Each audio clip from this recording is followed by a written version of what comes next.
Are you ready to take your business to the next level? Welcome to the Talking with the Experts Online Business Summit. Hello and welcome to the May 2025 Talking with the Experts Online Business Summit, where innovative business owners and industry leaders come together to share insights and their strategies and some success stories. This online event is designed for entrepreneurs who are eager to learn, connect and grow their businesses. Whether you're a seasoned entrepreneur or just starting out, this summit offers a wealth of knowledge from experts across various industries. Gain actionable strategies, discover the latest business trends, and learn how to overcome challenges in today's dynamic marketplace. Now, my next guest is Jim Salvucci, and I can't wait to discuss his topic with him, which is everyday leadership challenges is a teaching challenge. And every leadership challenge is definitely a teaching challenge, and the skills that great teachers use in the classroom are identical to the skills great leaders lean into, such things as communication, empathy, goal setting, all those things. Therefore, every leader is a teacher and vice versa. Furthermore, great teachers are also great learners, so every great leader is a great learner, and this is what Jim's going to be talking with us about today.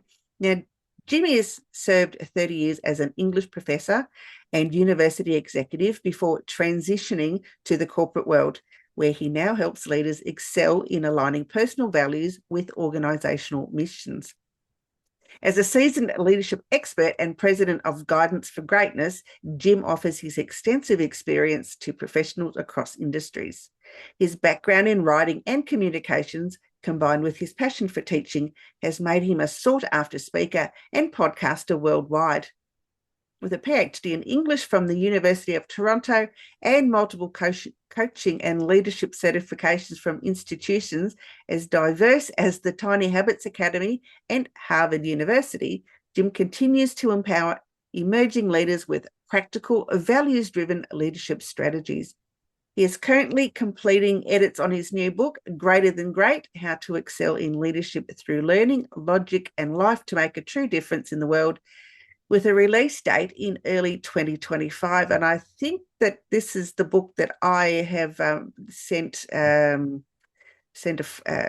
review of, and my goodness, it was absolutely mind-blowing. I absolutely enjoyed it so much. Jim, it is so much pleasure to welcome you to the summit. Thank you, Rose. It's wonderful to be here. Yeah, that is the book you read, Greater Than Great, and it's actually coming out on May 20th, this Tuesday. So, oh wow, that's so exciting! Wow, yeah. Congratulations! How long did it take you to write this one? I'm sorry? How long did it take you to write this one? Well, every essay in it, there's 30 essays in it, and they're all based on my blogs. So it was a matter of mostly just revising, selecting and revising and assembling. So the actual writing time is years, but the putting the book together was probably the last 6 months worth of work. Yeah, no, it's a really interesting thing, and we'll discuss that a little bit later. But I want to discuss ask you about the connection between teaching and leading. How are they separate, and how are they the same? They're separate only in superficial circumstance. Otherwise, they're identical. I can't find a difference in terms of what the fundamentals are. The situation of teaching is different than most leadership situations in terms of the structure and some of the outcomes and whatnot. But in terms of who you are, what you do, how you behave, they're the same. And it's a really healthy thing to think about. I came to this idea. I was a professor, like you said, and then I became a dean, and I didn't really have any mentoring. I didn't have any real models. My boss was a boss, not a leader, and his boss, the president of the university, was a boss, not a leader. And my peers were flailing around, and I really was struggling to figure out how to lead. I'd done all kinds of forms of leading my whole life, even since I was a kid, but I never really thought about it. I just did it. I was a gut leader. I was good, but the stakes were way too high. So I started thinking about leadership as a discipline, something I needed to study, something I needed to learn more about. And I started thinking very clearly about it. And one of my first revelations, yeah, I didn't phrase it quite the same way, but it was this idea that every time I ran into a challenge or a problem, the solution almost invariably was tapping into my teaching skills. I was a classroom teacher. I was a professor. And so when I did that, all of a sudden things made sense. And I realized, oh my goodness, I actually have these skills of a leader. I just never really thought of them that way. Most teachers do not think of themselves as leaders. It is extremely common, or they think of themselves as the leader of the classroom and the students are the following. And that's not quite what I'm saying. Leadership is broader than the immediate circumstance, right? It's really a mindset. It's an attitude. And good teachers, great teachers are leaders. Not every teacher's a leader because not everybody's good, right? But and vice versa, right? Really good leaders are teachers in their attitudes, in their approaches, in their techniques. So I did an experiment a number of years ago. I was working with a bunch of administrators at a school, and I had no idea how this was going to come out. And I just said to them, all right, I want you to tell me about a great teacher. I want everybody to write down, a great teacher they've worked with or they've had or, they know about. And then I want you to write down what made that person great. And I made each of them tell me about this person. And I had something to write on, and I wrote down the qualities of those teachers. And the thing is, it isn't a matter of, it's a matter of looking at their behavior and trying to suss out their qualities and their values. And so we did that. We made this list. And then I said, okay, now I want you to think of a leader, a great leader. Somebody you know a great deal about. You can't say, Abraham Lincoln, but I don't know anything about him.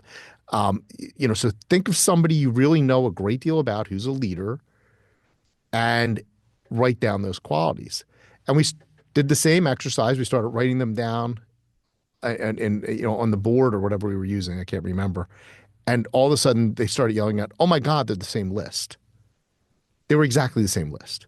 Maybe the wording was different, right? Maybe the circumstances were different, but it was the same list of qualities, right? And this was the insight I had had many, many years before that I had been applying for years.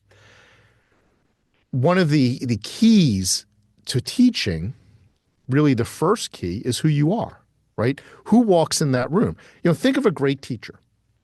Think of someone who really touched. And I don't mean someone who had a lot of information they imparted. I mean somebody who really you learned. There's a difference between knowing things and learning things. There's a distinction to be made there. So someone you learn from, it transformed who you were when you were done working with that person. When you had encounters with this teacher, you were a different person. You had grown intellectually and even more. And often you'll hear from people that say, well, I had this teacher, I was struggling. They reached out to me. They put in extra effort with me. Okay, well, the quality there is probably compassion, right? Or it was, the person they just really were, they really just were really great at, connecting with people and what that meant to them. This is about values. And that tells us about the character of that teacher, right?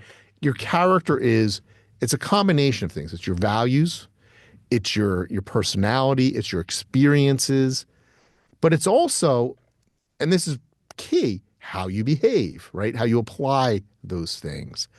And so great teachers behave well toward their students. I don't mean they're just nice, but they really connect with them. Mm. Well, character is the first element of leadership as well.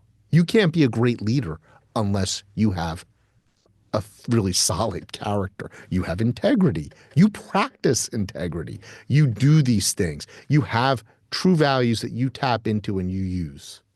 It's it's all those things together make up your character, the personality, the experiences, the values, and your behavior. Exactly the same. Okay.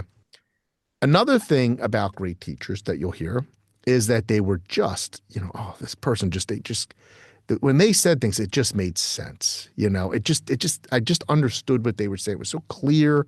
They didn't talk above my head. I really understood what they were saying, right? That has to do with communication. Well, communication is the second element of great leadership as well. A great leader can communicate.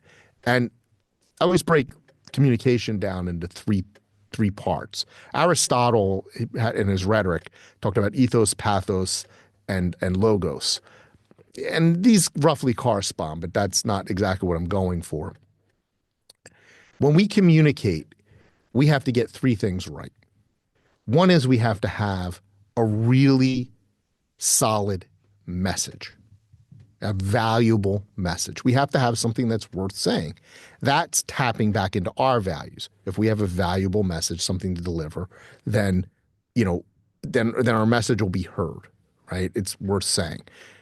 And it seems like, well, duh, right? You got to have a message. Okay, well, how many things have you heard today or read that really didn't have much behind them? They had no real message at all. Or the message wasn't valuable to you, right? Maybe you saw an advertisement, right? And you're like, well, I don't care about that thing. That message doesn't relate to you. So the message is very, very important. And I often use the example of the boy who cried wolf, who yells out that, a wolf's coming when there isn't one, and the townspeople come running up to help him, and he laughs at them. This is a person of very poor values. And so his message lacks value. And the townspeople ignore him when he calls out for, that there's a wolf the next time. And that's a disaster because there really is a wolf. Right? Yeah. And so the message is key. The other part of communication is you need to have a known and receptive audience. You've got to be talking to someone who's willing to hear what you have to say on some level and that something about. For instance, right now, I'm sort of talking into the ether. I only have a vague sense of who the audience is, but I suspect that there are people who have some interest in what I'm saying, or they wouldn't be listening. And they're somewhat receptive. You've got to have that kind of connection. Very often people say things, they might have a valuable message, but they're saying things to people who don't really care, or they say it in a way that they can't possibly connect with them. Again, I'll use the boy who cried wolf. Let's say in this case, the boy is totally honest, right? He's not a prankster or anything, but the townspeople or his audience, they're kind of shady. Maybe they took out a lot of extra insurance on the sheep. So when the boy screams wolf, and there really is a wolf, they don't care. They don't care because the sheep are going to get eaten. They're going to get a payday, right? And here's a situation where the audience is just not receptive, right? He can't connect with them. So the audience is key. And the third part of communication has to do with clarity. And this is the most important part. Without clarity, there's no point. There's no point in even delivering your message. So again, going back to the boy who cried wolf, imagine the townspeople are down there. They're honest. The boy's up on the hill. He's honest. A wolf shows up and he yells something like, "Oh, there is a mammalian carnivore threatening to attack the sheep." And the simple town people are like, "What's this going on about? I don't get it," right? It's not clear to me. Clarity trumps everything. It doesn't matter how important your message is. It doesn't matter how receptive the audience is. If you're not clear, it's all irrelevant. I often use the example, my wife, years ago, she was an attorney. She would, and she was also a neighborhood activist, and she would text people in the neighborhood when something was going on, and she'd be typing in a text, and she would do it very quickly because she was very busy, and it was gibberish, absolute gibberish. They were incredibly important things she was saying.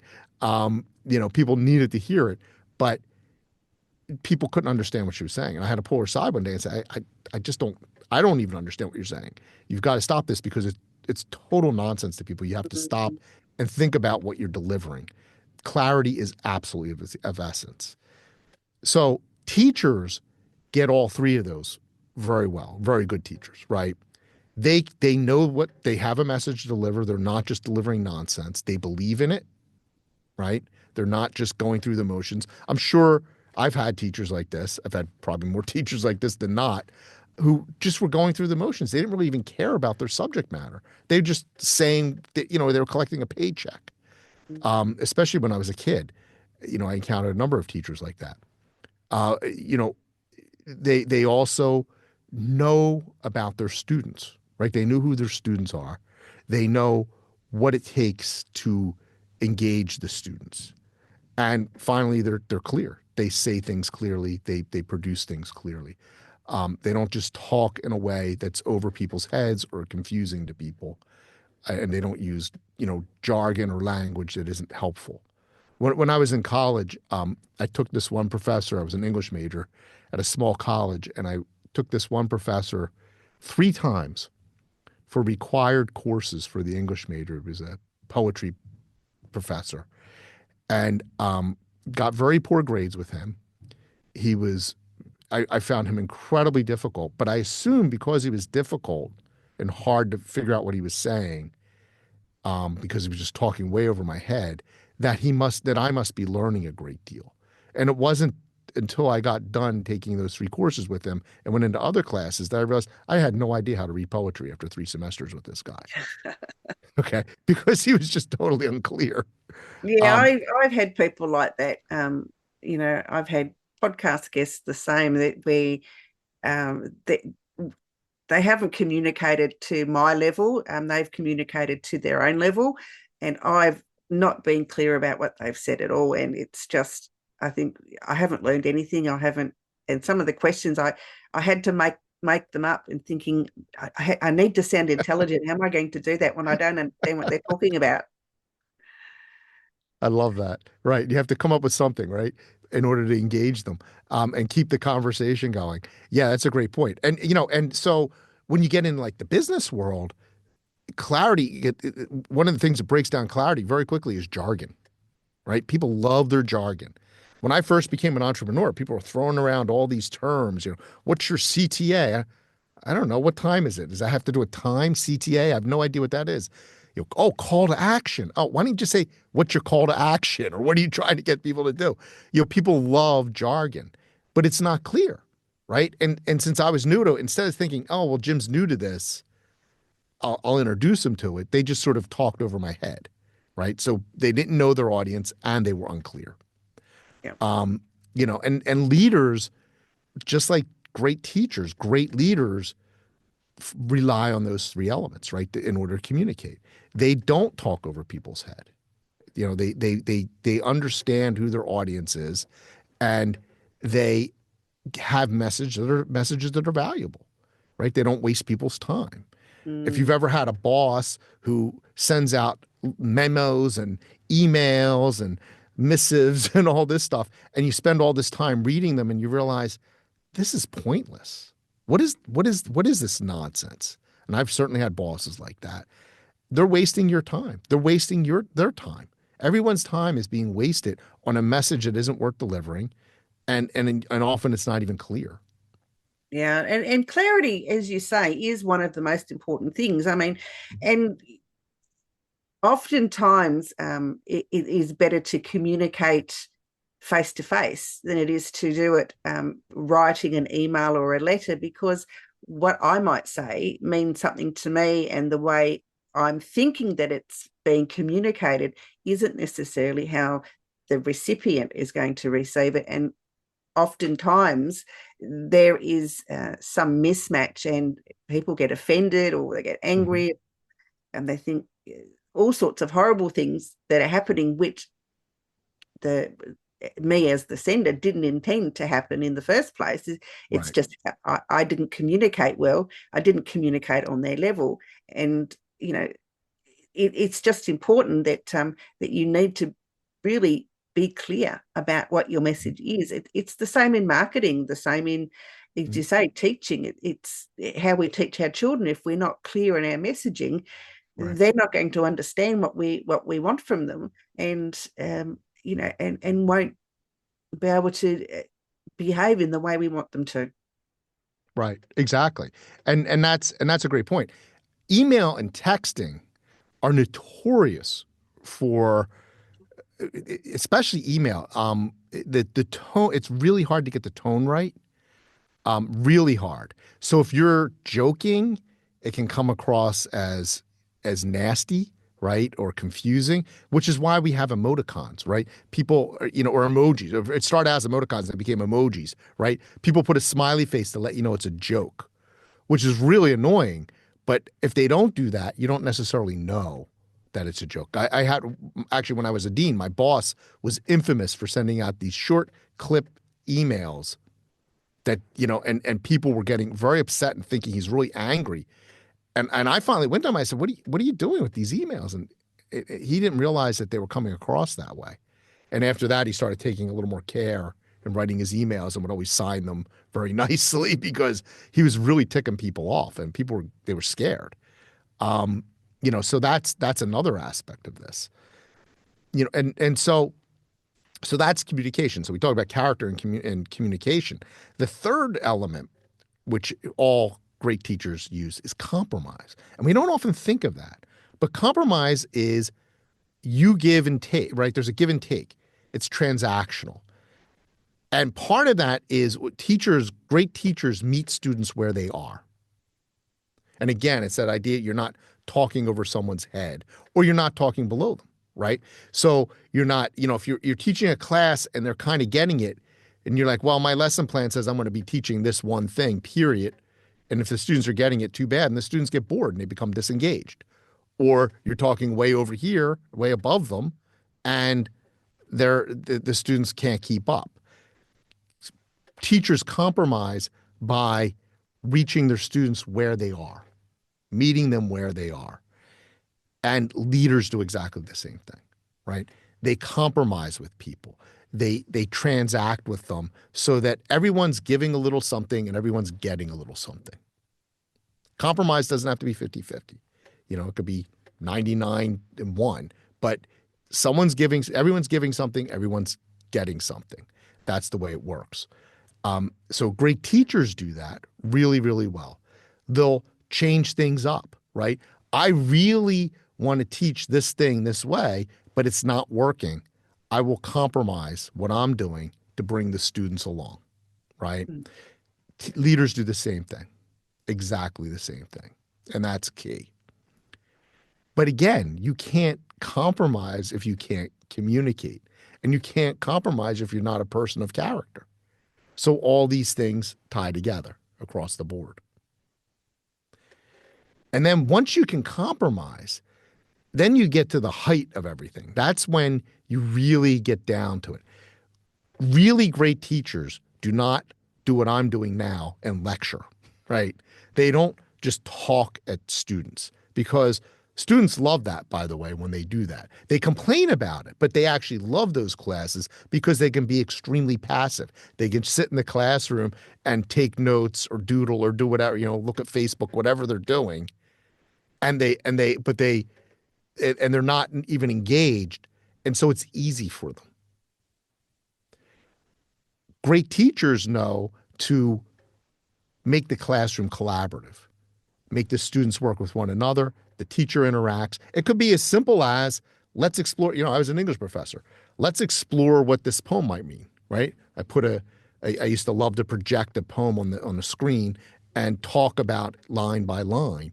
And we, come to a consensus, or we wouldn't. We might have a disagreement, but that's okay. That was part of the collaborative process. I was trying to teach them how to understand things from a different perspective. And you can see that across disciplines, right? That sort of that interaction, that idea of we're all in this together. We're all learning. And that comes back to the idea that all teachers are great learners as well. They want to learn from their students. They don't just see themselves as being this sage on the stage. They can really connect with the students and learn from the students. And you'd be amazed what you can learn from students. Great Absolutely. leaders do the, yeah, go ahead. No, yeah. I think it's a two-way street, really, isn't it? I mean, if you're Mhm. going to be a great teacher, you need to be a great listener. You need to be able to, take feedback from others, even if you don't necessarily agree with it. Uh, Yeah. Feedback is important. It's part of the Yeah. communication process. Right. And you've got to be able to read the audience. Okay. Coming back to the idea of audience. If everyone's sitting there rolling their eyes, bored, then you're doing something wrong. Something is not working here. And you need to change it up. So, which goes back to that idea of compromise. So ultimately, great teachers collaborate with their students on the learning process.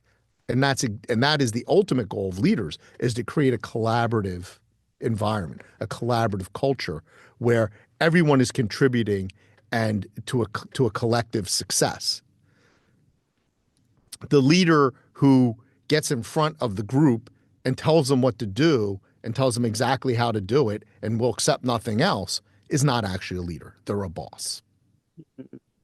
Okay. The teacher who gets in front of the classroom and teaches down to the students, just talks at them, is not a teacher. They're a lecturer. There's a difference. So, if you want to be a great leader, you need to think like that. You need to think like a great teacher and get those four elements: character, communication, compromise, and collaboration aligned. And they are sequential. You can't get the collaboration without the other three. You've got to go in that order. And character starts with self-awareness. Great teachers are also self-aware. They understand where they're coming from and, and what they have to offer the students. Yeah, yeah, I agree. So I think, yeah. So go on. no, go ahead, please. Yeah, I'm thinking, that those four pillars really are really important to be a great teacher and a great leader. And you're Mhm. supposed to be able to pick people up and not cast them aside because they either don't agree with you or uh, their opinion is different from yours, or they maybe not have the same communication skills as you. You need to be able to work around that as a great teacher and a leader. Right. Exactly the same process. So that's why I say every leadership challenge is a teaching challenge, because you're using those same skills. You're tapping. I call those the four C's of leadership, by the way. So character, communication, compromise, and collaboration. Once you've got them aligned, you can lead. Once you get them aligned, you can also teach. Absolutely. No, I totally agree with everything you've said, Jim. I think you are a great teacher. Thank you. Even though I'm lecturing. Yeah, well, there's nothing worse than sitting in a lecture where they're talking over your head, you don't understand what they're saying, or they're talking down to you and Mhm. dumbing down everything because they think you're a 5-year-old. I mean, I know you're supposed to communicate like someone is in ninth grade. However, you don't need to speak to them like that. No. You don't need to make them feel less than. It's so important that you treat everyone as an equal. And whether you're a professor of English or you're a dean of English, don't talk down to people. It makes them feel less than. It embarrasses them, Mhm. embarrasses you because that they think that you're a snob, or that you think you're better than, when in actual fact you've just got letters behind your name, but that doesn't make you better than them. Right. Exactly. Exactly. And that goes to character, right? I've got letters Absolutely. behind my name. So what? I'm not better. I'm not better than the people in front of me. Um, and by the way, that idea of, speaking down or speaking over someone, that's one of the hardest things when you're teaching in a classroom, is when you have a mix of students and some of them are more prepared for the class than others. Some of them are more skilled than others. Whatever the reason, they come in at different levels, and you've got to teach to the whole group. Mhm. And there's strategies for doing that. But some people teach, to the top tier and say kind of well, everyone's got to just jump to my level, and that doesn't work. And a lot of people, though, teach to the lowest tier or something close to it because they figure, well, everyone can follow that. But what they end up doing is angering all the students who are kind of above that level. And again, this is another area of compromise. You got to figure this out. It's tricky. It's very tricky. Yeah, I wouldn't be You know, thrilled. I'm sorry. I don't think I'd like to be a teacher. It can be quite challenging to find that happy medium between, teaching to the top level and teaching to the bottom level, Mhm. and trying to make it so that everyone is engaged. Yeah, yeah. I mean, it is very difficult, um, but it can be done. And again, when you're a leader, it is exactly the same thing. You're going to have people who are, going like gangbusters. You can barely hold them back, and there's other people you kind of have to drag along. And how do you balance that out? You can't neglect the people who are I call them the true believers, the ones who really buy into what you're doing and want to help and want to work with you. You can't neglect them in order to help the ones at the bottom, but you can't also abandon the ones at the bottom altogether. That's And again, absolutely right. yeah. Absolutely right. Now, if you want to find out more about Jim or perhaps work with him, you can find him on Facebook at Dr. Salvucci.ny. I'm taking that's for New York. Mhm. You can find him on LinkedIn at Jim-Salvucci-PhD, and his website, guidanceforgreatness.com. He also has a newsletter and a podcast. It's called On Leading with Greatness. I'm a member of that on LinkedIn. I like that. And he's on Substack, and he has a free resource, which is the Great Leadership Toolkit, which he would like to promote. Tell me what's in that, Jim. So, yeah, the Great Leadership Toolkit is a technique. It's a 5-point technique to up your leadership game. It's very simple. It gives you some behaviors and some things to think about.